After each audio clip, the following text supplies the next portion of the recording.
तर पाकिस्तानने पुन्हा एकदा भारताच्या हल्ल्याचा धसका घेतलाय। पाकव्याप्त काश्मीरमध्ये जवळपास 1000 मदरसे बंद झालेत। 10 दिवसांसाठी मदरसे बंद ठेवण्याचा निर्णय घेतला गेलाय। भारत हल्ला करेल या भीतीने मदरसे बंद करण्यात आल्याची माहिती समजते। मदरशांमधील सर्व युवकांना पाकिस्तानमध्ये जाण्याचा सल्ला दिला गेलेला आहे असंही कळतंय। आणखी तपशील आपण घेणार आहोत। प्रतिनिधी धनंजय दळवी आपल्याशी जोडले गेलेत त्यांच्याकडून। धनंजय, नेमकं काय या सगळ्या संदर्भात आता पाऊल उचललं गेलेलं आहे आणि याचा काय परिणाम पाहायला मिळू शकतो?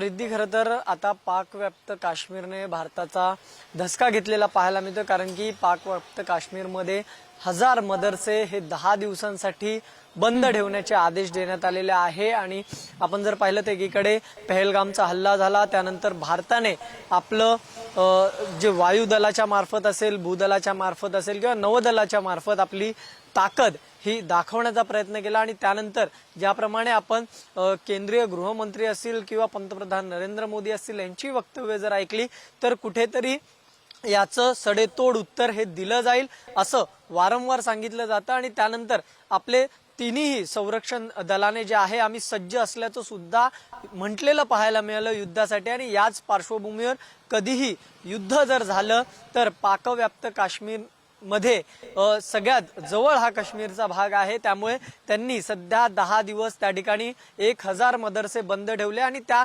मदरस्यामध्ये जेही पाकव्याप्त काश्मीर मध्ये असलेले मुस्लिम समाजाची लोक आहेत जी तिथे त्या मदरस्यामध्ये शिक्षण घेतात किंवा त्या मदरस्यामध्ये जातात, त्यांना त्या ठिकाणाहून पाकव्याप्त काश्मीर सोडण्यासाठी सांगितलं आणि थेट पाकिस्तानामध्ये जाण्यासाठी सांगण्यात आलेला आहे।